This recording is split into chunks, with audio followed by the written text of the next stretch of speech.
Welcome to Veterans Chronicles. I'm Greg Columbus. I'm honored to be joined today by U.S. Army veteran Captain Kevin Rosenblum.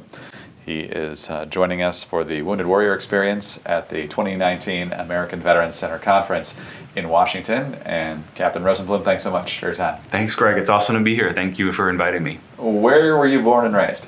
I was born in Framingham, Massachusetts, and I was raised all over the place, really.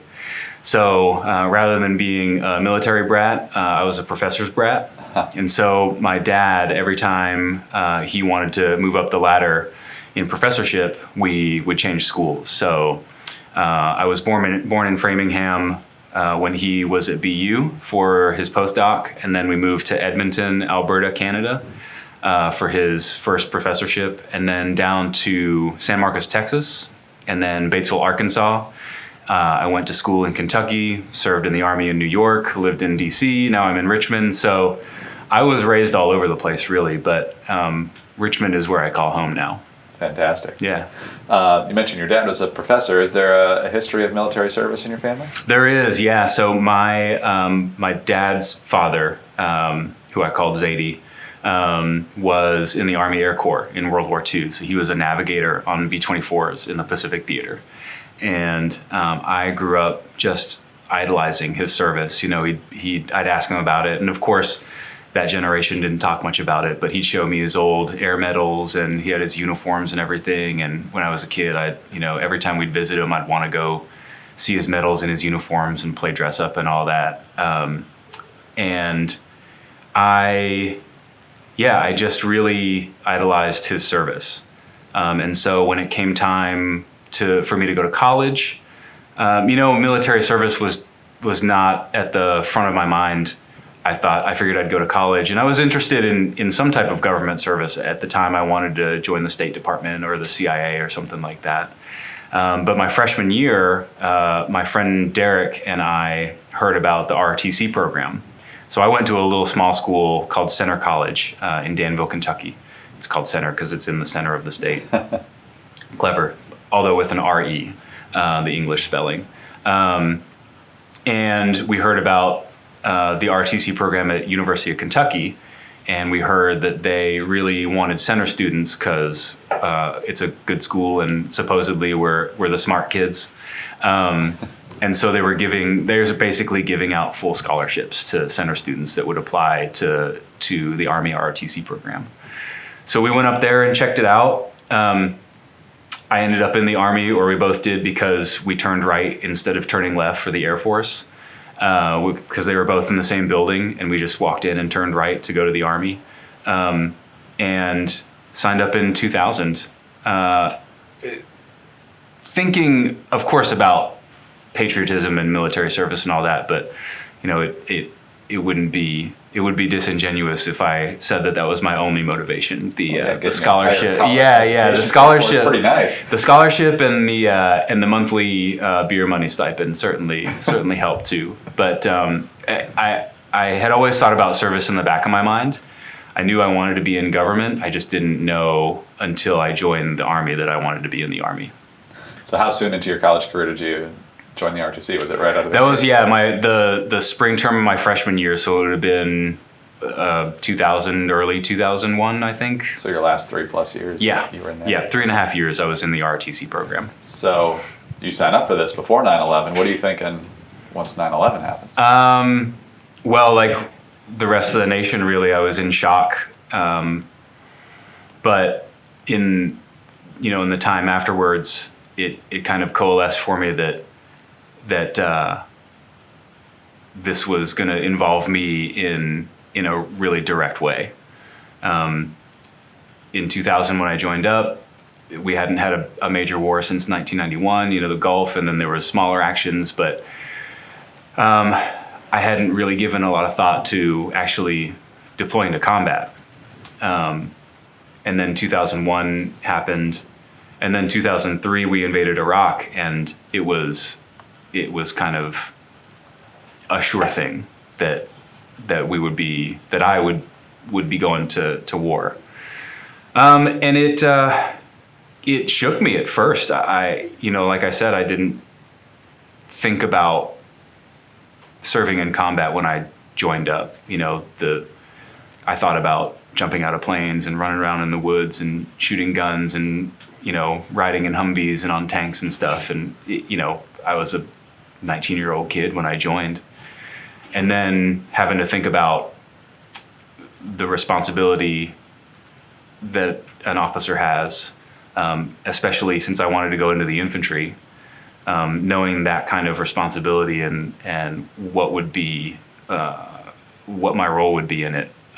It really shook me, and I had a moment where I actually considered trying to pay back the scholarship and dropping out of the program.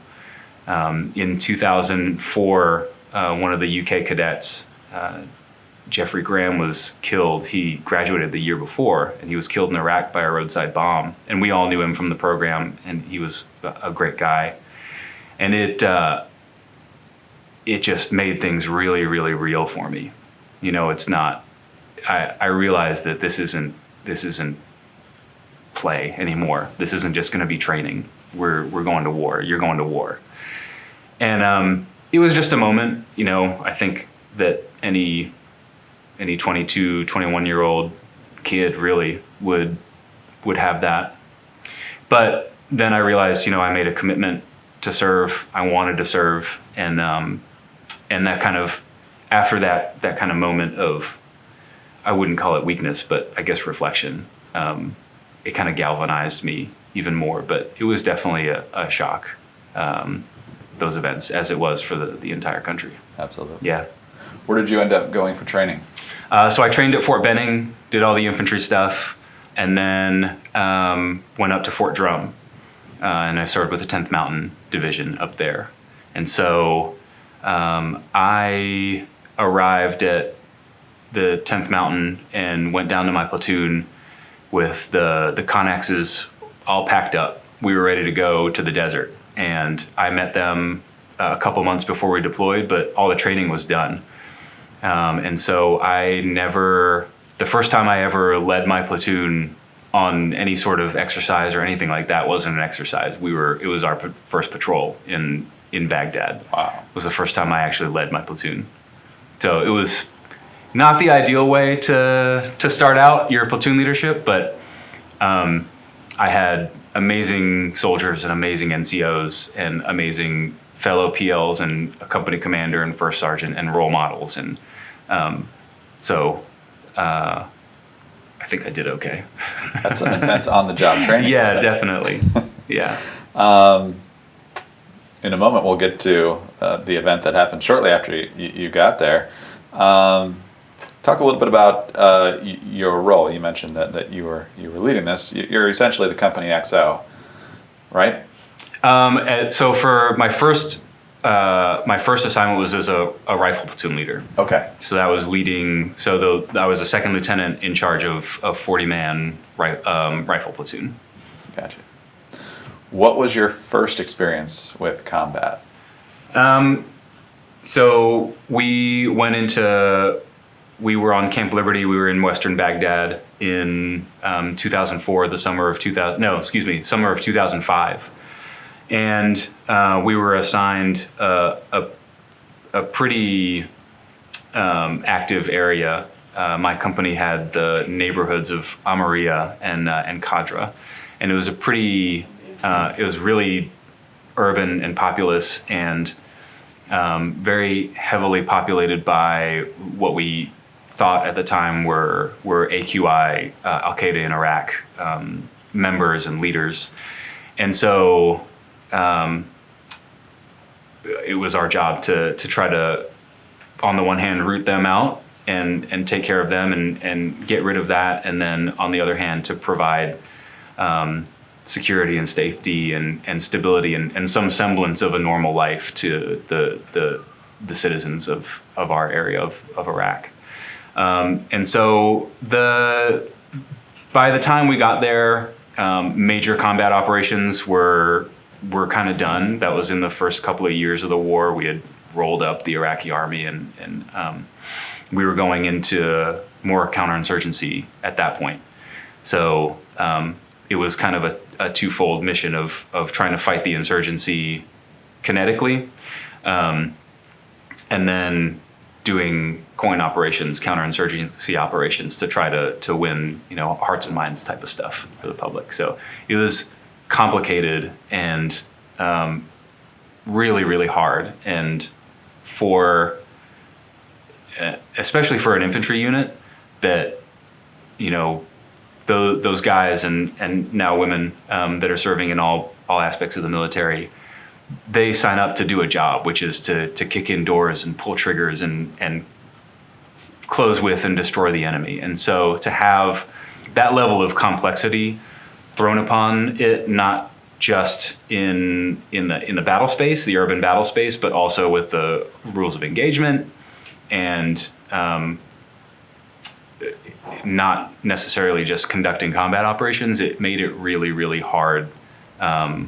It made it a hard leadership challenge, because I've got all these soldiers that just want to get after the enemy and go on night raids and throw down, and then really our mission is to keep everybody safe and try as hard as we can to take care of the insurgency, but that's not our primary job. Is to conduct these big combat operations. We'll take a quick break here on Veterans Chronicles. Much more the story of U.S. Army veteran Kevin Rosenblum when we return.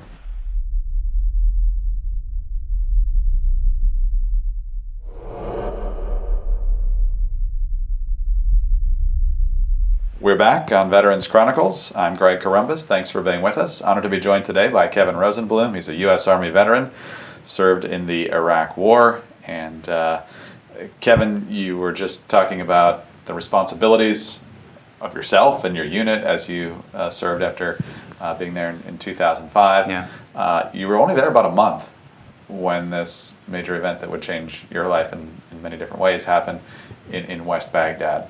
What was happening that day, and tell us what happened. Yeah, so we were September 2005, and my section, my platoon had been split into two sections. So I had one section of two squads, and my platoon sergeant had the other section, and we traded off days going out on patrol. And it was my day on patrol. My section's turn out on patrol, and we were just out on patrol in Amaria in western Baghdad. And we were actually at one of the Iraqi police stations, just taking a little break. It was hot, so we needed to take a little break and grab a snack or something like that. And a call came in from a convoy of military police that had been hit with a VBID, a car bomb, on the way just outside of our sector, and one of their trucks was a mobility kill. It had been destroyed, and they couldn't drive it. And so they were able to get it just inside our sector. For anybody out there that's listening that knows Western Baghdad, this checkpoint 523 was the eastern edge of our sector, and they got just west of that. So they were like 100 meters west of that checkpoint, which was the intersection of Route Michigan and Route Sword, if I remember right. And so they called for help. They were stranded. They needed a wrecker to come out and come get them, and they wanted extra security because there were only three vehicles. One was almost completely destroyed, and they didn't have many dismounts. They couldn't pull security well because it's a major road intersection. So my patrol was close, so I told them I would respond, and we went out there and set up a security cordon, blocked off the roads, and then we kind of pulled security, and we were waiting for the wrecker to come out, the big Army tow truck. But it took longer than we would have liked to get the wrecker out there, and we're kind of sitting out there in the middle of a pretty major intersection. It's relevant that we were just west of checkpoint 523 because that's one of our target reference points for indirect fire, and it also turns out is probably one of the insurgents' TRPs because they started to lay mortar fire down in on us. And then they followed it up with just a quick volley of small arms, which is never more than, for them, they do like this spray and pray type stuff where they pop out of their red Opal or whatever and spray a couple rounds and then scoot up back into the city so they could never be seen. And that's how they fought us, because they knew that they would get their butts kicked if they actually did stand and fight with us. But the mortar rounds did really all the damage, including myself. There were 9 of us wounded between the MPs and my section. And for me, it really just felt I was kind of protected, I guess, for lack of a better term, by other people that were standing around. And they took a lot of the shrapnel in the backs and the back of their legs, and some got through to me, and it really just felt like rocks kicked up and hit my right leg, and it hurt, but I didn't really think anything of it, because in that moment, your adrenaline is flowing and there's other people wounded, and as a leader, I've got to control the fires and start getting the casualty report together and all that sort of stuff. And so it felt like rocks kicked up, and we all ran and got behind cover. And then I told my radio operator to get on the net to battalion and tell him that we were under fire, but he's actually really lucky. So a piece of shrapnel came through, and it cut through, it sliced his ear open and it sliced his cheek open. So he looked kind of like the Joker, right? But he had just turned like 90 degrees. So in that instant, if he hadn't have turned, then the piece of shrapnel would have punched right through his head. But instead, it sliced through instead. But he was kind of like in shock. And so I just kind of put him down, and his wounds weren't life-threatening. So we let the medic take care of him. And I grabbed the radio and told battalion we were under fire, and called for the QRF to come out, because at that point, we were what I considered combat ineffective. We couldn't maneuver. We couldn't do anything. We had to get the casualties out of there. So the QRF from our first platoon showed up and took over the scene to wait for the wrecker, because it had just arrived and they hadn't recovered the vehicle yet. We couldn't just leave the damaged vehicle there. And we threw all of our wounded and the MPs wounded into my vehicles, and then we headed back to Camp Liberty, which was thankfully only like a mile or two away. We were close. And got all the wounded taken care of, and I still didn't think much about it. My leg kind of hurt, but I wasn't thinking about it. And all of a sudden, one of my soldiers was like, "Oh, LT, you're hit." And then that's when I looked down at my leg, and my pants were all bloody, and I was like, "Oh, okay. I guess it wasn't rocks." And I walked into the aid station, and they were like, "Oh, we need to send you to the CASH in Baghdad, the combat hospital." And that's where they did the X-ray, and they said, "Yep, there's shrapnel in your leg, but it's small and it's not in the bone, so we're just going to leave it in there." So they just left it in, because they said it would do more damage to do surgery and take it out. So they were like, "Here's some antibiotics, take a couple days off and you'll be fine." So that was it. I spent the night at the CASH, and then I was back to my unit the next day, and I took a couple of days off, and my leg still kind of hurt, but I was getting bored, and I didn't think it was right that my soldiers were out there without me, their leader. So a couple days after I got hit, I was back out, and that's kind of my Purple Heart story, Mm-hmm. Yeah. At what point did you or someone else recognize some signs of PTS? I think for me, my PTS was compounded over the years. So I don't attribute that incident to post-traumatic stress. It's that plus everything else, the constant stress of being out on patrol and having to, I guess not deal with it, but maybe just not kind of try to reconcile the fact that your life and your soldiers' lives are at risk. And if you really stop to think about that, you can't, because you might risk shutting down, and that's not, especially as a leader, you just don't do that. Like, you don't seek help, you don't talk about it. At least that was the culture that I was in the Army back then, especially in the infantry. You just got on with it. I mean, we didn't even wear cold weather gear because you were just supposed to be tough, right? It's kind of dumb. But I finished out that deployment and came home and was having, I guess, what you could call the usual combat stress stuff, waking up with nightmares and having flashbacks and stuff like that. I would wake up in the middle of the night screaming orders like I was still in Baghdad. And that faded, which is a normal reaction, and it's supposed to fade. But then I went back to Iraq as the battalion S4 as the logistics officer in 2007. We were in Kirkuk, and my battalion was down just southwest of Kirkuk in Hawija.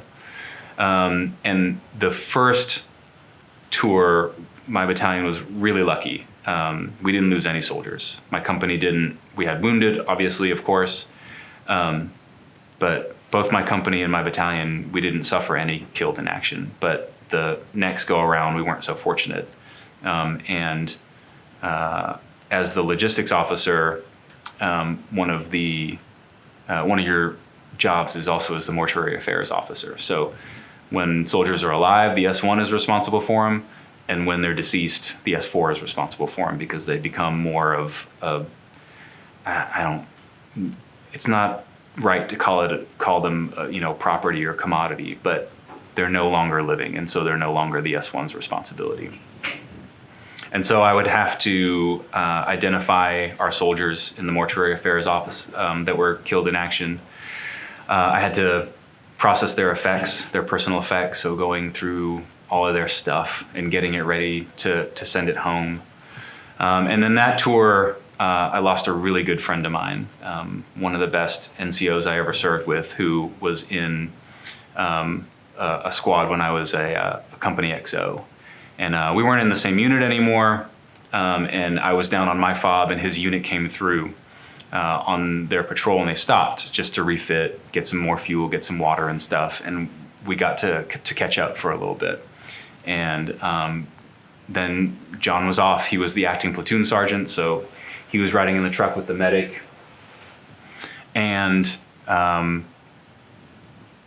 wished him well. I'm sure I slapped him on the back and said something stupid and sarcastic like, "Don't you go dying on me." And he did. That was the last time I ever saw him alive. The next time I saw him was when I was putting his remains, or what was left of him, in the body bag on a helicopter, going back to Fob Warrior in Kirkuk. So on that patrol, his Humvee hit a deep buried IED, and the whole truck was completely destroyed. All four soldiers in it were killed. John was, and the three of his crewmates that were in there were killed. And that, like I said, it was the combination, the compounding of my first tour, and then really this tour was much more mentally stressful because I was stuck on the fob, I was off the line, I wasn't with, although I was serving with awesome soldiers and really, really awesome soldiers, I wasn't doing what I wanted to do, which was lead soldiers in combat. That's what I signed up to do. And as an officer, you don't get to do that a whole lot. And it made me in particular, especially since we were losing soldiers, it made me feel a little bit helpless, like I wasn't doing my bit. And then on top of that, I was dealing with the death in an indirect way, and then a direct way, having to, losing John and then having to process, our soldiers' remains. It just got to me. And I was going through personal stuff too. I went through a divorce through that time. And just the combination of stuff, it just wore me down until, and even then I didn't realize that I was suffering from post-traumatic stress. It was not until I got out of the Army and I went to go see a doctor about, they evaluate you for veterans benefits. And I told him all that I was going through, and he's like, "It sounds like you need to talk to somebody. You need to go see a therapist." Because I think he was a general practice doctor, and he's like, "I think you might have post-traumatic stress." And I was like, yeah, probably, but I'm fine.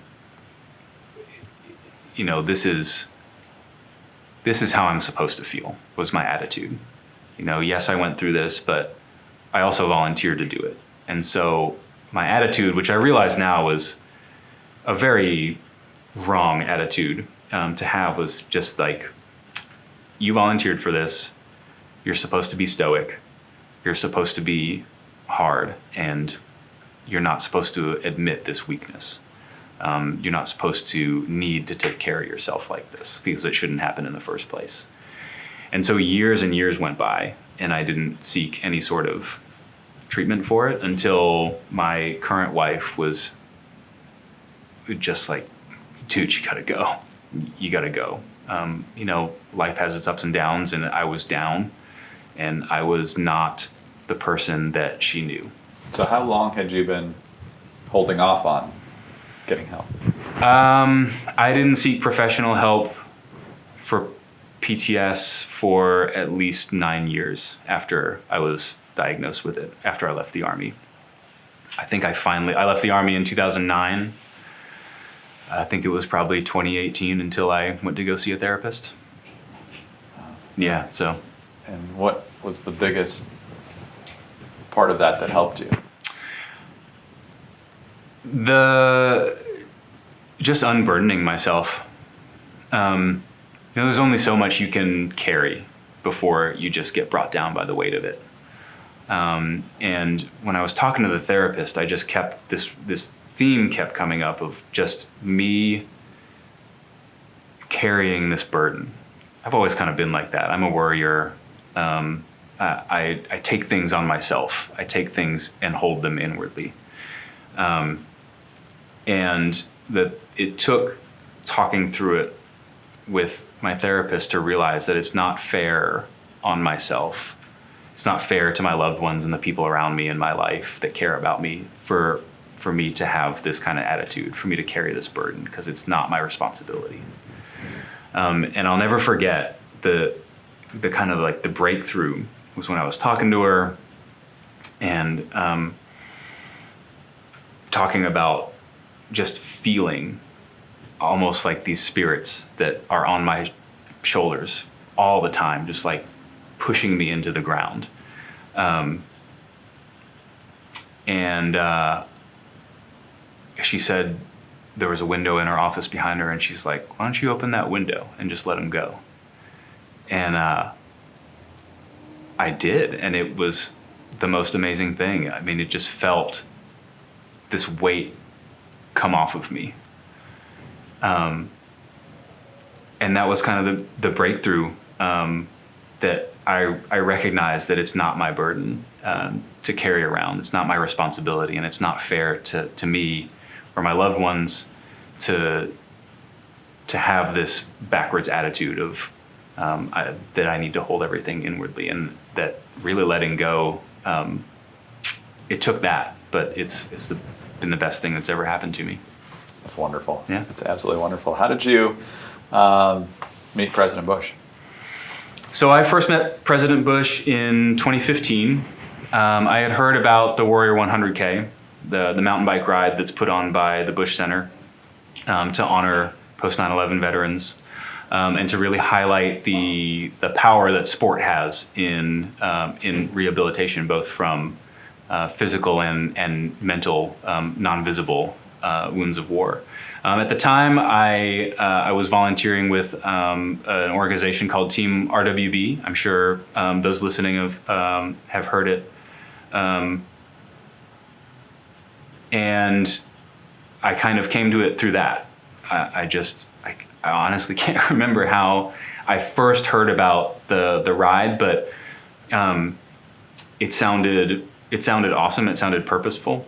And so I applied, and I was accepted, fortunately. So in 2015, my wife and I went out to Waco and the ranch in Crawford and rode bikes for 3 days with President Bush, and Mrs. Bush hosted us, and got to meet a bunch of amazing fellow veterans and volunteers that put the ride together, and have been back many times since. And so that's my connection with President Bush. Did he paint your portrait? He did, yeah. So I didn't actually sit. I get that question all the time. And as far as I know, nobody actually sat. I don't know that. I can't confirm. But he painted mine from a picture. And the first thing that I ever knew about it was I get an email from the Bush Center saying that we need you to sign this release because President Bush has painted your portrait.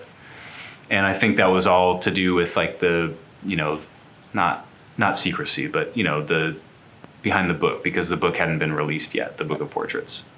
And so that was the first time that I had ever known about it. And it was it was a shock to say the least, obviously a huge honor. It's just amazing. And he's a talented artist. He's a good mountain biker and a talented impressionist too. Yeah.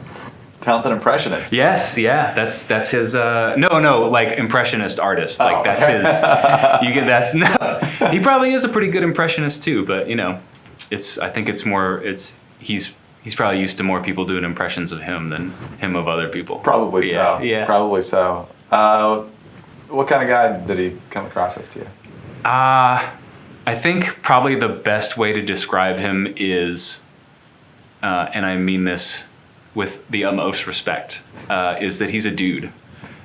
He's just a normal guy. And with that said, he's obviously the former president of the United States. He's an accomplished statesman and leader. But he's also just like a normal guy. He likes to slap people on the back and joke around and rib and give stick, and you can joke back with him and he'll chuckle and laugh. He likes a good joke. He likes a good pun. And he's just a very, very welcoming person, and he's very good at putting people at ease because he is just himself around everybody that I've seen him interact with. He's just himself. He doesn't put on airs. He doesn't put on pretensions, which is pretty cool. Two very quick questions before we let you go here, Yeah. Kevin. First of all, and I think I know where you're going to go with this, but what's your advice to veterans or anyone else who they think they might be dealing with PTS or their loved ones think they might be? What should they do? Of course, it's easier said than done, but go seek help. The very best thing that you can do for yourself, for your relationships with your loved ones, with your family and your friends, is just to get help. And understand, especially for people suffering with PTS, that it's not your fault. It's not your responsibility. It's not something that you did to yourself. And so you don't deserve to suffer for it. And go get professional help. You can talk to your friends and all that till you're blue in the face, but there are real modalities of practice that a trained professional counselor or therapist will put into place that will make you better. And you deserve to be better. That's what I would tell people. Lastly, what are you most proud of from your service to our country? I am most proud of bringing all my soldiers home alive from our first tour when I was a leader in Iraq. It was, we saw some combat. We certainly saw more than some and a lot less than others. And some of us got hurt. And I know I made decisions that maybe I thought were the best at the time, but upon reflection weren't, but no leader's perfect. But I am absolutely the most proud that I was able to bring all 40 of my soldiers home in one piece. That's what I'm most proud of. And you should be, absolutely. Kevin, thank you so much for your time with us today. Thank you. It's been amazing. Thank you very much for your service to our country. I appreciate that. Thank you for your support. Absolutely.